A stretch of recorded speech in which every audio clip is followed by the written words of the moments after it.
Guys, good morning. This is Mami Yang on your YouTube screen on my YouTube channel, Sagro Air and Rogas Palmaria channel. And meron lang akong sasabihin sa inyo guys na natutunan ko kahapon about conflicts sa mga nakakagalit natin. So, sabi sa CCF Church or sa Christ Commission Fellowship Church by Pastor I don't know kung ano name ni Pastor. So, nakalimutan ko. So, how do you deal with conflict? How to handle conflict and how to resolve conflict? So, sabi niya, deal conflict in God's way. Hallelujah. So, kung may kagalit ka, una, you must learn to forgive o magpatawad ka. Number 2, never revenge dahil Diyos ang maghihigante. Hallelujah. Number 3, surrender your rights to God. Kahit ikaw ang, halimbawa, kahit ikaw ang matanda sa inyo, susundin mo yung bata cause you surrender your rights to God. So, gagawin mo yung tama.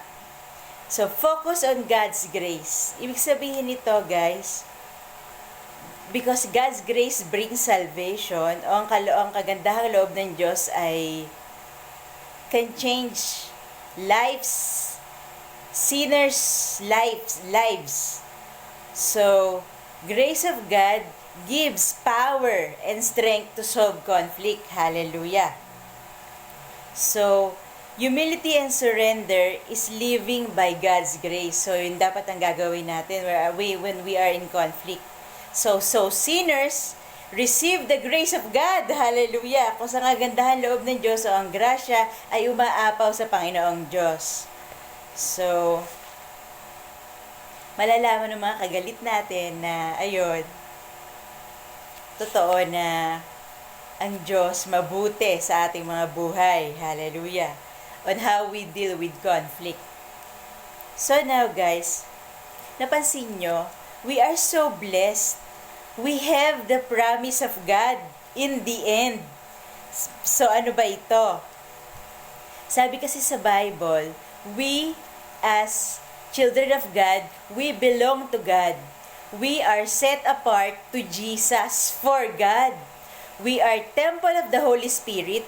We will judge the world and the angels pagdating ng panahon. And because we know the right from wrong, from God's perspective, 'di ba, sa pag-iisip ng Diyos. Sa pag-iisip na when we are in God.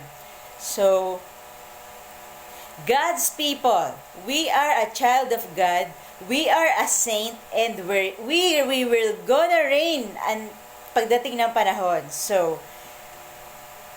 unrighteous people will not inherit the kingdom of God. So, tayo ang mamamana ng kaharian ng Diyos. So, guys, that's how to deal with conflict.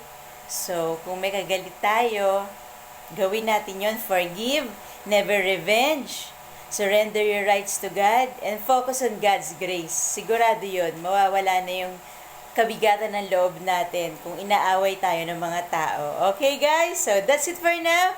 This is Mami Yang wishing you the best in life, and happy Tuesday everyone, and I hope na maging maayos ang buhay natin today and maging maayos ang araw na ito as we go along and hanggang pagdating ng gabi, hanggang sa pagtulog natin, and sana lagi niyong isipin na di kayo nag-iisa. Diyos ay lagi nakaalalay sa atin. Okay guys? So bye for now, and the Comforter, the Holy Spirit is always within us.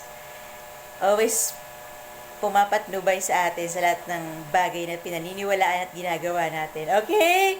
And God, thank you so much for everything. And good morning everyone! Yun lang masasabi ko. Bye for now!